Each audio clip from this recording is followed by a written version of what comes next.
আসসালামু আলাইকুম এভরিওয়ান, সবাই কেমন আছেন? আশা করি আল্লাহর অশেষ রহমতে সবাই ভালো আছেন। সকাল সকাল চলে আসলাম। এই যে দেখেন কতগুলা কাজ নিয়ে। আসলে কাজটা হচ্ছে শুধু আমার ভিডিও করা, আর কিছুই নেই। আজকে মানহার জন্য কিছু মাছ আনিয়েছি।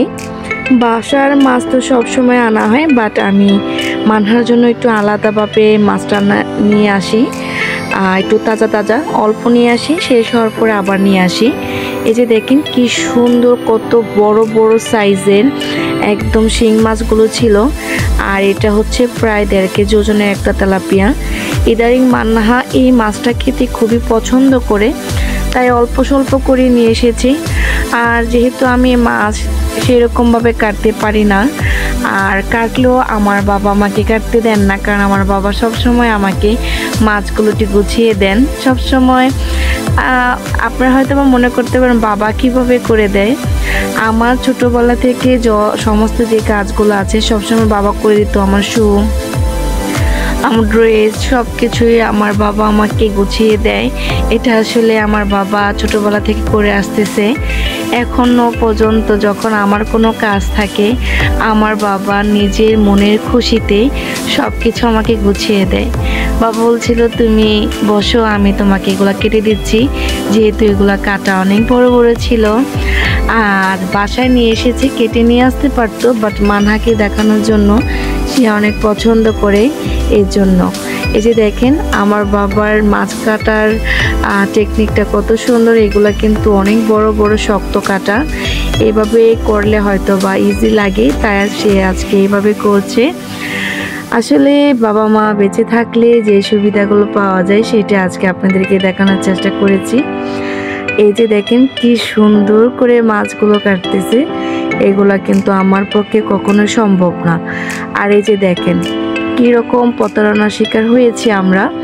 মাছ থেকে শুধু পানিই পড়তেছে। রমজান মাস, তারপরও দেখেন তাদের অবৈধ কর্মকাণ্ড তারা কিন্তু এখনও বাদ দেয়নি। আর এই সাইড দিয়ে কিন্তু আমার শিং মাছগুলো কাটা হয়ে গেছে। এই যে দেখেন মাছগুলো এই সাইজ করছি, যাতে প্রতিদিন 2 থেকে 3 পিস মাছ আমি নিয়ে মানাকে বেজে দিতে পারি। আর এই যে মাছ কাটা শেষ হয়ে গিয়েছে, মাছের যে চর্বিটা সেটা কিন্তু আমি রেখে দিয়েছি। কারণ হচ্ছে মানাকে ডক্টর সবসময় বলেছেন মাছের যে তেলটা এটা সবসময় দেওয়ার জন্য, তাই এখন আমি আর ফালাই না, সবসময় যতটুকুই হয় আমি রেখে দিই।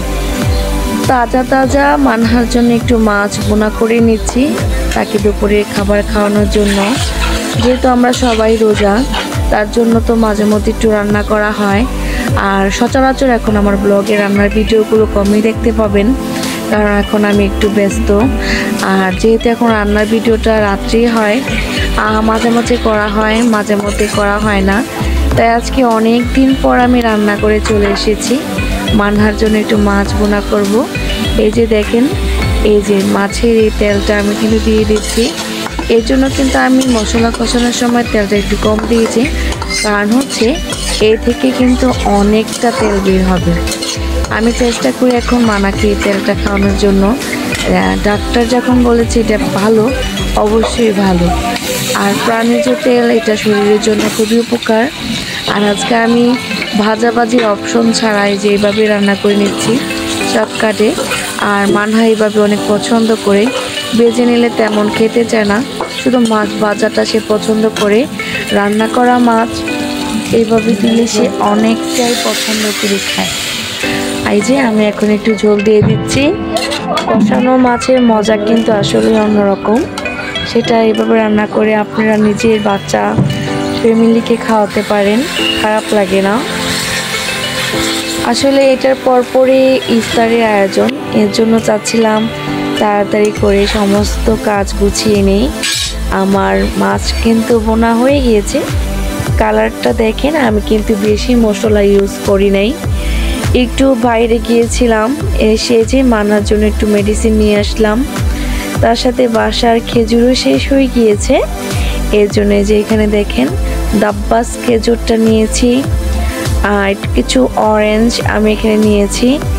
তার সাথে আরও 2টা আইটেম আছে এখানে।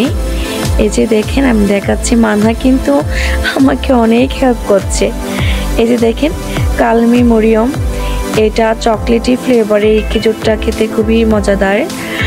আর এখানে হচ্ছে আমি নিয়েছি, এটা হচ্ছে কামরাঙ্গা মরিয়ম বলে, সেটা নিয়েছি অল্প স্বল্প করে। প্রায় এখানে আমি 2 থেকে 3 কেজি খেজুর আমি নিয়েছি। এটা আসলে আমাদের রমাদানের মেন উপকরণ বললেই চলে, কারণ এটা ছাড়া আমাদের রোজাটা ভাঙাই মুশকিল হয়ে যায়। কারণ আমার ফ্যামিলিতেও ন্যূনতম 2টা খেজুর মুখে না দিয়ে আমরা রোজাটা ভাঙি না। নবীজির সুন্নত আমাদের সবাইকে পালন করা উচিত, সেটাই চেষ্টা করি। আর এই যে মানহা, সে তো রোজদার ব্যক্তি, সে কিন্তু অরেঞ্জটা খাচ্ছে, বলছিল আমি একটা খাবো। এই যে দেখেন সে কিন্তু এখানে নিয়েছে।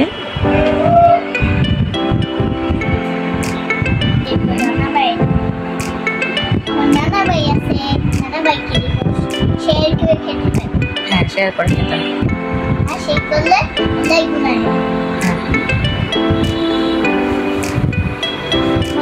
আমি অনেক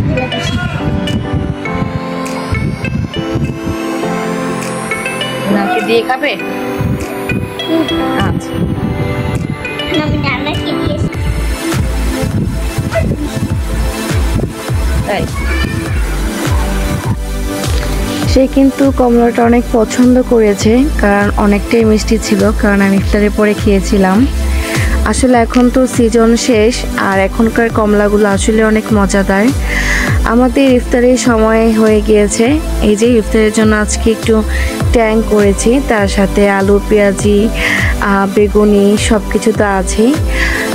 এই যে সব কিছু আসলে একটু গুছিয়ে নিলে হয় কি, খেতে বসলে একটু মনটা ভালো লাগে। আর এই পাশে যে তরমুজ ছিল ফ্রিজে, সেটাও কেটে নিয়েছি।